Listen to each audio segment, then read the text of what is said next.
Ninja and Flannel. Today we've got something very exciting, and that is the PSA JAKL. And not just any JAKL. This is an 8-inch barrel, 300 blackout.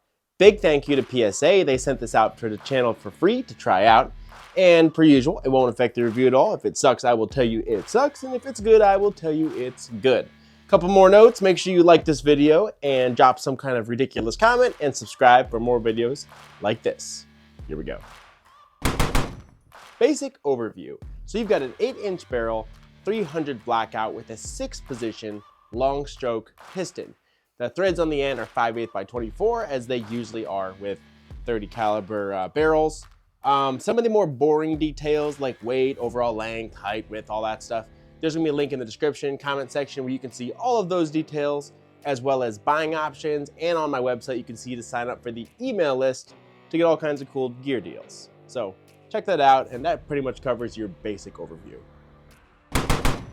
So looking a little closer here, we're gonna start out looking at the finish. When you look at this JAKL when you first get it, and you look closely, the actual milling and the work done, I gotta give them, 2 thumbs way up. It looks really good.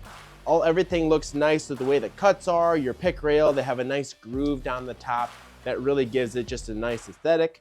As well as that, it is a monolithic rail, so it is a continuous rail across the entire upper and down your handguard the whole way, so it is solid for mounting lasers, IR lasers, and all that stuff. You can put your red dot all the way forward and you're not gonna have any issues there. Now, as far as the finish is concerned, there's these little pockets you'll see here and on this side. They look really nice. However, if you're a little more of a Karen about this kind of thing and you look real closely, you can kind of see some milling marks. Now, for a machinist type guy, some people might really care about that. It doesn't really bother me. Honestly, it just looks like a thumbprint. And I could see that getting smoothed out a little more, but that's something to note if you're into that. Most of the finish everywhere looks flawless, but in those little weight reduction cuts, you're gonna see a little bit of milling. So moving into our manual of arms and your basic operation. Your lower and everything controlled by your fire control or right hand is gonna be the same as an AR. So you've got your regular mag release right there. You've got your regular safety, as well as a slide release similar to the AR right up there. Now, moving to your left hand, your support hand, it's going to be side charging. So no more of the rack back here. What you've got is a side charging handle, which I must say is very nice. It's very knobby and grippy. It's even if you're doing something like mortaring, you can really get a good handle on it. Moving to the front, you've got your 6-position adjustable gas piston. Easy enough to grab with your hands, and as you can see, there's a hole on all 4 sides, so you can stick a tip of a bullet in there, a screwdriver, whatever you've got around, a stick, and you can adjust it if it gets built up with carbon. But it's very easy to adjust, clicks, locks into place nicely, and I had no issues there as far as adjustment goes. I would say it's one of the better firearms I have as far as ease of adjustment of your gas system. Now getting into some upgrades or attachments, that's where some firearms get a little bit funky because you have different types of hand guards, things like that are abnormal compared to like an AR that you're just used to finding. Now going there, you've got your full flat top rail we talked about, a monolithic rail going all the way down. So you have a ton of real estate, especially for a short firearm. You've got a lot of real estate for your lasers and all that stuff on your top rail, magnifier if you wanted it. So the rail, I'm really happy with that. Now, the handguard itself, you've got 2.5 M-locks on each side, as well as 3.5 M-locks on the bottom for grips, whatever you would want to add.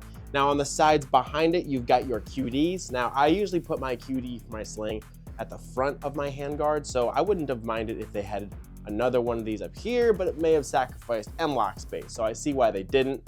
Mine, I will most likely add a QD sling point in the front. But as far as attachments goes, it's nice they have QDs on both sides, as well as all of these M-locks. Now moving to the rear, you've got your rear pick rail. So it's 1913, very common nowadays. Any brace or stock that you find, you can put on this JAKL with no problems and no hassle whatsoever. So some people aren't fully sold on 1913 yet. I wasn't before, but I'm pretty happy with it now. And I have it on a couple different firearms and it's working well for me. Moving on down to the lower portion, you've got an AR lower. So that means, like you would imagine, you can put your AR grip, trigger guard, trigger, safety, and mag release, and bolt catch.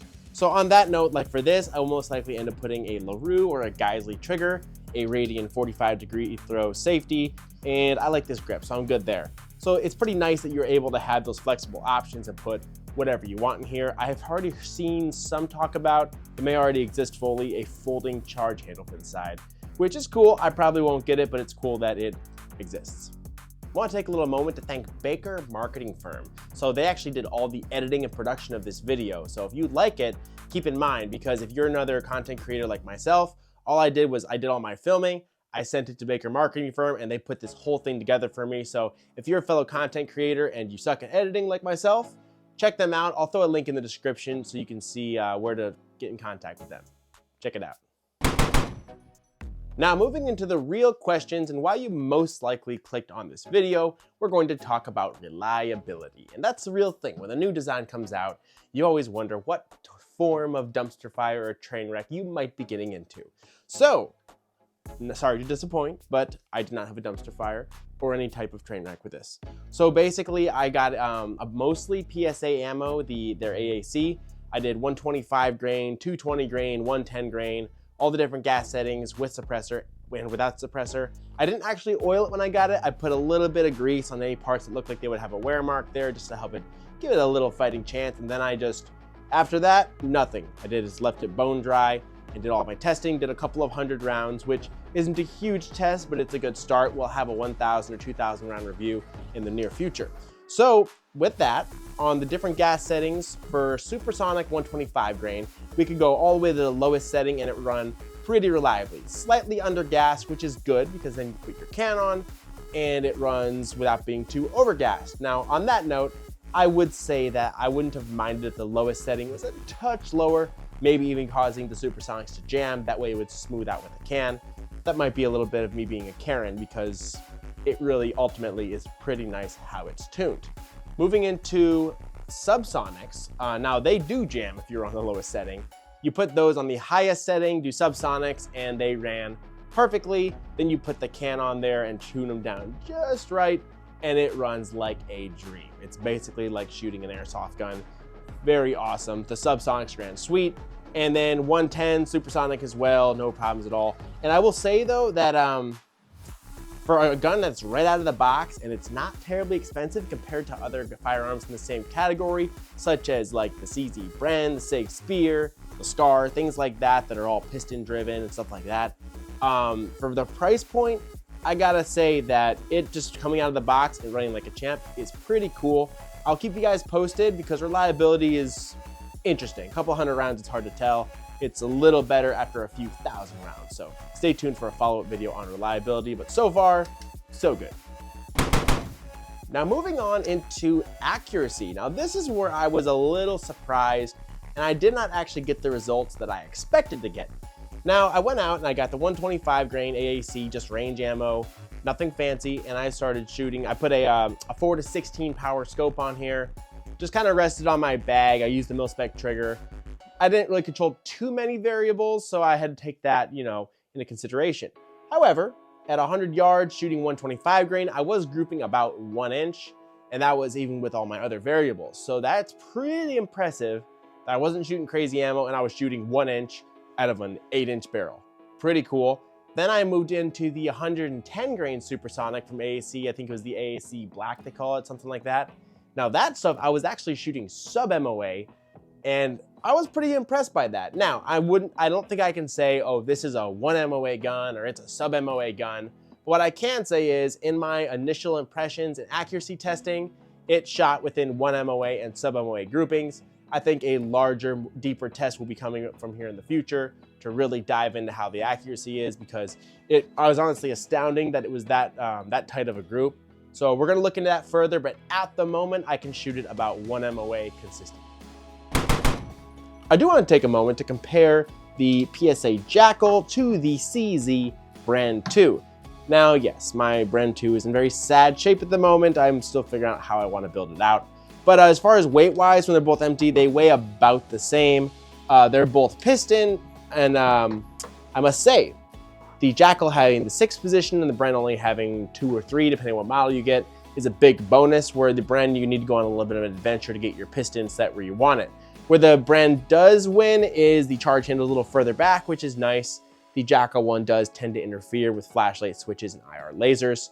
Upgrades though, the JAKL wins with upgrades for sure.